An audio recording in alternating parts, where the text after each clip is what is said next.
Bienvenue encore à Solide comme du roc, où nous mettons l'évangile à l'épreuve. Je m'appelle Matteo Dobrossi et je veux m'entretenir avec mon ami et ancien voisin Peter Murphy. Nous avons déjà vu que les évangiles sont fiables historiquement. Ce sont des biographies de Jésus écrites dans le style grec et romain de l'époque et sont basées sur le témoignage oculaire. Alors, bonjour Peter. Bonjour. Ça va bien? Oui, merci Mathieu, oui. Très bien. Nous revenons sur les origines de l'évangile de Jean, selon la méthode que nous avons déjà décrite la dernière fois. Donc, qui a écrit l'évangile de Jean? Je suppose que nous commençons par les épreuves internes. Tu as raison Mathieu. L'évangile a été écrit par le disciple que Jésus aimait. Nous trouvons ça en chapitre 21, versets 20 et 24. Parfois, ceci est réduit aux disciples bien-aimés. Il témoigne de ces choses et c'est lui qui les a mis par écrit. Il a vécu parmi nous, nous avons vu sa gloire, écrit-il en chapitre 1, verset 14. Ce n'est pas une biographie exhaustive de Jésus parce que l'auteur lui-même a vu qu'il aurait pu raconter beaucoup plus. Ça, c'est en chapitre 20 et 21. Nous savons également qu'il a rédigé son évangile pour que vous voyez que Jésus est le Messie, le Fils de Dieu, et si vous croyez en lui, vous aurez la vie par lui. C'est chapitre 20, 31. Très bien. Qu'avons-nous comme d'autres preuves internes, Peter? Il y a des preuves de type inclusio? Oui, c'est intéressant. Les preuves de type inclusio sont subtiles et doubles. Les deux disciples mentionnés en premier sont d'abord anonymes, chapitre 1, 37. Mais si nous continuons notre lecture, nous trouvons que l'un est André, l'autre demeure sans nom, et il n'est pas difficile de déduire qu'il s'agit du disciple que Jésus aimait. Ensuite, après André, le prochain disciple dont nous faisons connaissance est Simon-Pierre, chapitre 1, 40. De la même manière, à la fin de l'Évangile, le dernier disciple nommé est le disciple que Jésus aimait, juste après Simon-Pierre, chapitre 21, verset 19. Le langage indique que l'auteur était un juif de la Palestine, mais qu'il a vécu également en Asie mineure. Ainsi, nous avons inclusio double, avec le disciple que Jésus aimait ayant la priorité sur Pierre. Autrement dit, le premier insiste sur le fait qu'il a rédigé l'Évangile et que son témoignage est prioritaire. Néanmoins, il a vu qu'il a utilisé le témoignage de Pierre. D'accord. Mais qui était le disciple que Jésus aimait? Après le lendemain de chapitre 1, 37, nous le rencontrons dans la chambre haute, chapitre 13, où il était placé à côté de Jésus. Il était ensuite au pied de la croix, chapitre 19. Il était présent à la découverte du tombeau vide, courant plus vite que Pierre, chapitre 20, versets 2 à 4. Finalement, il était présent en chapitre 21, où nous apprenons qu'il est l'auteur de l'Évangile. Essentiellement, deux points de vue consistent concernant son identité. Traditionnellement, c'était Jean, le fils de Zébédée, mais il a évité de citer son propre nom. Il a substitué le nom le disciple que Jésus aimait comme un stratagème littéraire afin de souligner l'amour de Jésus pour lui et, par extrapolation, pour chacun de nous. Selon l'autre école, l'auteur n'était pas un des 12, mais un descendant d'une famille de prêtres à Jérusalem. Ainsi, il a eu accès à la cour intérieure de la maison du grand prêtre. Chapitre 18, verset 16. Cependant, ce point de vue repose sur une interprétation de certaines preuves externes et personnellement, je suis dubitatif. Moi aussi. Quelle est l'argumentation selon laquelle il s'agit de Jean, le fils de Zébédée? D'abord, nous savons que le disciple que Jésus aimait a été présent dans la chambre haute. chapitre 13, verset 23. Cela veut dire qu'il était un des 12. Après, Jésus, au moins dans les évangiles synoptiques, semble être entouré par un cercle proche de 3 disciples, Pierre, Jacques et Jean, les fils de Zébédée. Donc, il est logique que le disciple que Jésus aimait était un de ces 3.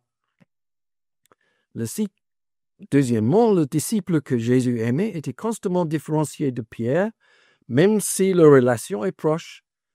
Le disciple a fait partie des 7 disciples qui sont partis pêcher en chapitre 21, mais c'était pas Pierre, ni Thomas, ni Nathanaël, puisque ces disciples sont nommés dans le texte.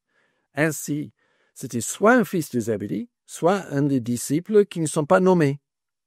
Cela ne peut pas être Jacques, le fils de Zébédée, qui a subi le martyr en 44. Ça, c'est en Actes, chapitre 12, versets 1 à 2.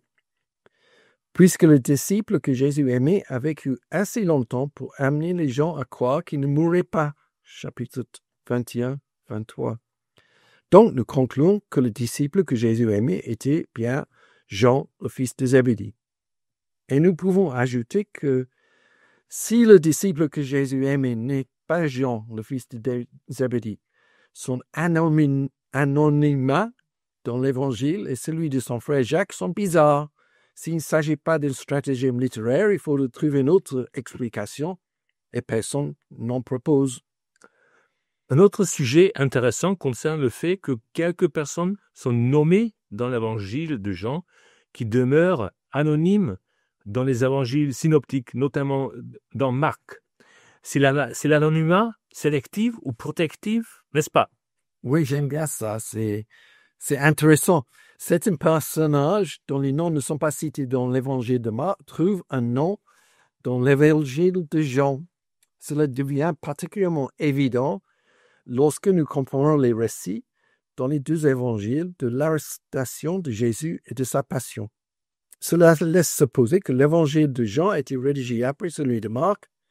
Marc a exprès caché l'identité de certaines personnes afin qu'ils ne soient pas inquiétés par la police. Les 3 cas les plus clairs sont A. La femme qui a répandu le parfum très cher sur les pieds de Jésus à Béthanie. Elle est mentionnée en Marc 14 et Matthieu 26. Dans ces 2 cas, nous ne connaissons pas son nom. Cependant, en Jean chapitre 12, verset 3, nous apprenons qu'il s'agit de Marie, la sœur de Marthe et Lazare. Le deuxième cas, l'homme qui a coupé l'oreille du serviteur du grand prêtre reste anonyme dans les 3 évangiles de Matthieu, Marc et Luc, mais en Jean chapitre 18, 10, nous découvrons qu'il s'agit de Simon-Pierre. Et troisième, dans les mêmes évangiles, des évangiles de Matthieu, Marc et Luc, le nom du serviteur du grand prêtre n'est pas révélé. Pourtant, l'évangile de Jean nous enseigne qu'il porte le nom de Malchus.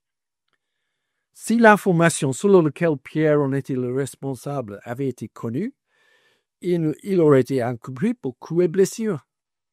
Cela explique l'anonymat lequel peut être abandonné plus tard dans l'évangile de Jean, quand Pierre est mort, loin de Jérusalem, pour que Malchus est décédé. Oui, c'est fascinant.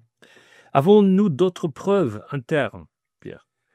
Nous pouvons conclure que l'évangile a été rédigé après le dernier des évangiles synoptiques, soit après 62. Bien que cela soit un raisonnement basé sur le silence, le fait que Jean ne fait aucune référence à la destruction du temple de Jérusalem en 70 suggère que son évangile a été écrit lorsque la guerre des Juifs a bien été terminée, soit après 74. Très bien. Alors, résumons.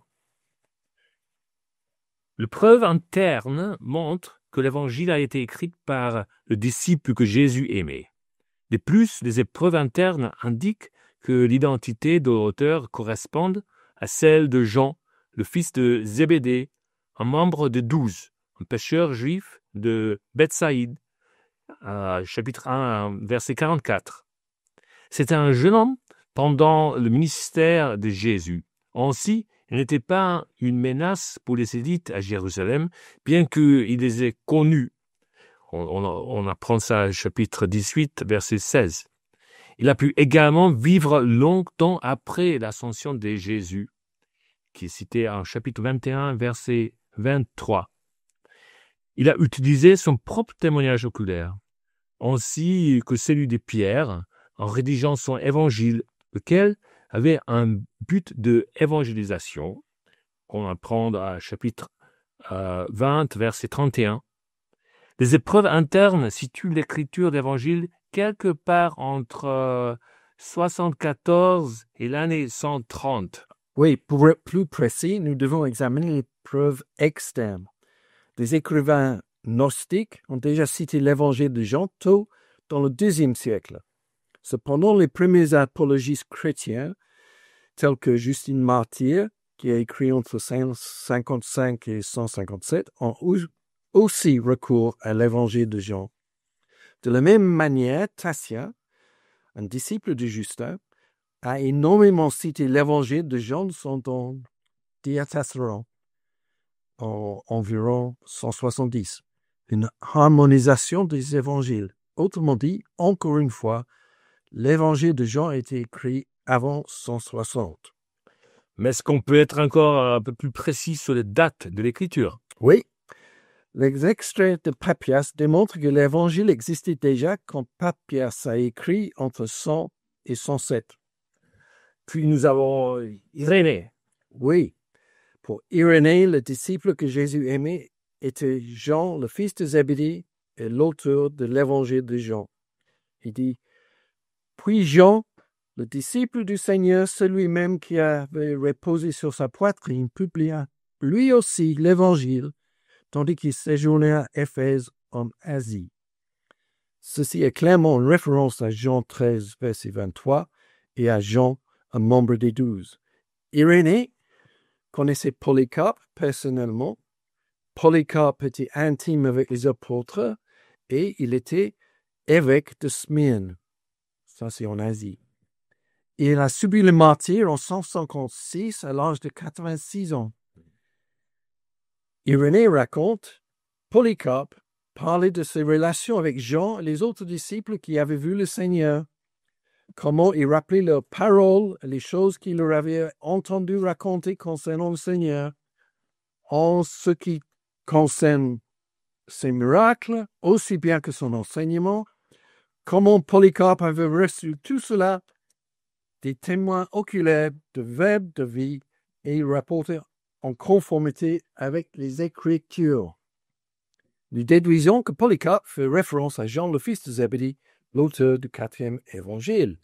Oui, le témoignage d'Irénée est vraiment primordial. Oui, nous ne pouvons pas surestimer l'importance du témoignage d'Irénée. Les sources d'information d'Irénée constituent une ligne directe à Jésus. Il connaissait Polycarpe et aurait reçu les informations des églises d'Éphèse lorsqu'il a vécu tout près à Smyrne. Il possédait une source écrite, les œuvres de Papias, qui était disciple de Jean et familier de Polycarpe. Irénée fait également référence à ceux qui étaient disciples de Jean et des autres apôtres ou disciples de Jésus qui se sont installés dans la région. Ainsi, ces 4 sources, l'église d'Éphèse, ceux qui ont connu Jean, Polycarpe et Papias, convergent sur Irénée, mais elles passent par Jean et les apôtres pour arriver enfin à Jésus lui-même. Y a-t-il d'autres preuves externes, Peter? Oui, beaucoup. Par exemple, Clément d'Alexandrie et Origène attribuent tous les deux le 4e évangile à Jean le disciple. Eusèbe résume la situation.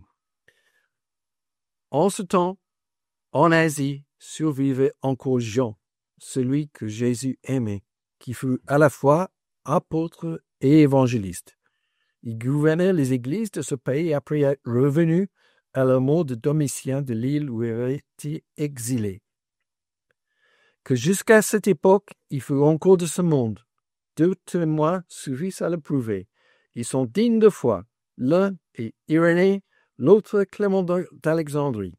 Il demeure en effet parmi eux jusqu'au temps de Trajan. Il explique également pourquoi Jean considérait qu'il avait une contribution particulière, en ajoutant un complément au récit du commencement du ministère de Jésus. Ok, Peter. Maintenant, nous sommes en mesure de déterminer la date de l'écriture de l'évangile de Jean avec précision. Oui, allons-y, avec précision. Oui, Eusèbe affirme que Jésus est mort à Éphèse, tandis que Jérôme place son décès dans la 68e année après la passion de notre Seigneur, c'est-à-dire en 98, tout juste durant le règne de Trajan, qui régnait entre 98 et 117. Donc, l'évangile a été publié en 98 au plus tard. Pendant la période que nous sommes en train de considérer, les empereurs romains étaient Domitien, entre 81 et 96, Nerva, entre 96 et 98, et Trajan, 98 à 117. Irénée nous informe que Jean a écrit l'Apocalypse vers la fin du règne de Domitien, disons entre 93 et 96, et plus précisément dans la 15e année, c'est-à-dire en 95 à 96. Nerva est devenu empereur en septembre 96 et a aboli la politique de l'exil, qui était la politique de Domitien. Clément d'Alexandrie déclare que Jean est venu de Patmos pour arriver à Éphèse à la mort de Domitien et l'accession de Nerva. Tertullien le dit comme suite. Après Domitien, qui régnait 15 ans, Nerva obtint l'empire. Les honneurs de Domitien furent abolis. Le Sénat des Romains vota une loi qui permit à ceux qui étaient injustement exilés de revenir chez eux et même de recouvrir leurs biens. C'est ce que racontent les historiens qui ont écrit les événements de cette époque. Alors, l'apôtre Jean put donc lui aussi quitter l'île où il était relégué pour s'établir à Éphèse. Ok, je vois. Donc, Jean résidait à Éphèse à partir de 96, sur son retour de Patmos, et y est décédé, ayant publié son évangile en 98. Ainsi, la rédaction d'évangile de Jean date de 96-98 et celle de l'Apocalypse de 95-96. Les preuves internes démontrent clairement que l'évangile a été écrit par les disciples que Jésus aimait. Les épreuves internes et externes indiquent que l'identité de ces disciples correspond à Jean, le fils de Zébédée, un membre des 12 et un pêcheur de Bethsaïda. C'était un jeune homme pendant le ministère de Jésus. Il ne présentait pas de menace pour les élites de Jérusalem, même s'il les connaissait. On apprend à chapitre 18, verset 16. Ainsi, il a pu vivre longtemps après l'ascension de Jésus. Chapitre 21, verset 23. En écrivant son évangile, il a utilisé son propre témoignage oculaire, ainsi que celui de Pierre. Le but du livre est essentiellement celui des évangélisations. Quand on apprend dans chapitre 20, verset 31, Jean a voulu probablement compléter le récit du début du ministère de Jésus. Jean est mort à Éphèse en 98, tout juste pendant le règne de Trajan, qui régnait entre 98 et 117. Nous avons de bonnes raisons de penser que l'évangile a été rédigé du vivant de Jean, peut-être par Papias lui-même. Papias connaissait certainement la version écrite de l'évangile de Jean. Un examen détaillé des preuves externes fixe Éphèse comme les lieux et 96-98 comme la date de l'écriture de l'évangile. As-tu quelque chose à ajouter, Peter? Oui, bien que cela n'ait pas été vraiment souligné dans l'investigation ci-dessus, l'évangile de Jean concerne une durée plus longue que les autres évangiles de Matthieu, Marc et Luc. Ces derniers donnent le récit d'une période d'approximativement 18 mois. Une bonne partie du texte raconte le ministère de Jésus en Galilée. Cependant, l'évangile de Jean traite 3 ans de ministère de Jésus, avec plus d'allers-retours à Jérusalem et plus de renseignements sur le début du ministère de Jésus. Ainsi, Jean, qui avait les 3 évangiles synoptiques à sa disposition quand il a écrit, n'a pas cherché à les copier. Jean s'est servi des 3 évangiles synoptiques pour ajouter ce que, selon lui, manquait. D'accord. Et tous les autres évangiles avaient des profils très différents. Oui, en termes de profession, nous ajoutons maintenant un jeune pêcheur juif de tétrarchie de Philippe, ça c'est Jean, un médecin non juif, Luc, un jeune clerc juif de Jérusalem, Marc, et un collecteur des droits de douane galiléen, Matthieu. Cette gamme étendue de métiers et de professions veut dire que chaque auteur des évangiles peut contribuer à un portrait de Jésus, ses propres traits de couleur. En ce qui concerne les profils des évangélistes, nous avons un compagnon inséparable de Paul, c'est Luc, un jeune homme qui était presque comme un fils pour l'apôtre Pierre, Marc, et un jeune homme très proche de Jésus, Jean.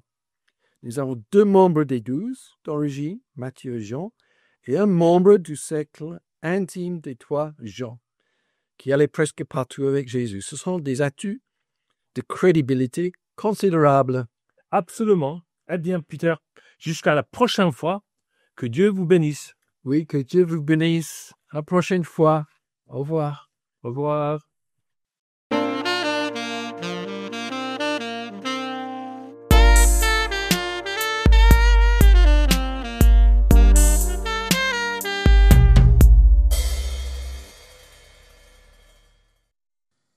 Merci pour votre écoute. Le podcast Solide comme un roc a été préparé par Peter Murphy et Matteo Dobrossi. Timothée Benek a nous aidé avec les aspects techniques. Les morceaux de musique viennent du site Free Music Archive, qui est une open source collection de musique. Le titre s'appelle Kleptotony Swing de l'artiste Tri Takion. Merci à tout le monde. À la prochaine.